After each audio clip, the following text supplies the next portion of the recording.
పేరు వెల్లి హరిప్రసాద్, మాది రాజన్న సిరిసిల్ల జిల్లా. నేను గతంలో అయోధ్యకు నేసినటువంటి చీర, బంగారు చీరను టీవీలో చూసి నాకు నిజామాబాద్కు చెందిన ఒక వ్యాపారి ప్రత్యేకంగా అదే చీరను నిజామాబాద్ రామాలయంకు కావాలని ప్రత్యేకంగా తయారు చేయమని నన్ను కోరడం జరిగింది. దాదాపు 25 రోజుల పాటు శ్రమించి ఈ చీరను ఈరోజు కంప్లీట్ చేయడం జరిగింది. ఇందులో పళ్ళులో రాముని ఫోటో వస్తుంది.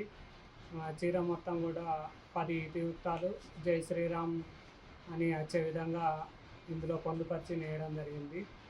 కింది బార్డర్లో రాముల వారి పట్టాభిషేకం మరియు అయోధ్య రామ మందిరం వచ్చే విధంగా, పై బార్డర్లో జై శ్రీరామ్ వచ్చే విధంగా తయారు చేయడం జరిగింది. దీన్ని పూర్తిగా కంప్లీట్ చేయడం జరిగింది. ఈరోజు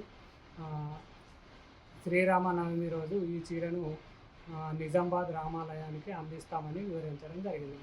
ఈ ఇతివృత్తాల్లో మొదలు రాముడు జన్మించినప్పుడు, తర్వాత విలువిద్యలు, వివాహము, వనవాసము, అదేవిధంగా అక్కడ హనుమంతుడు కలవడం, ఇలా 10 మొత్తం పట్టాభిషేకం వరకు కూడా 10 ఇతివృత్తాలు పొందుపరిచి నేయడం జరిగింది.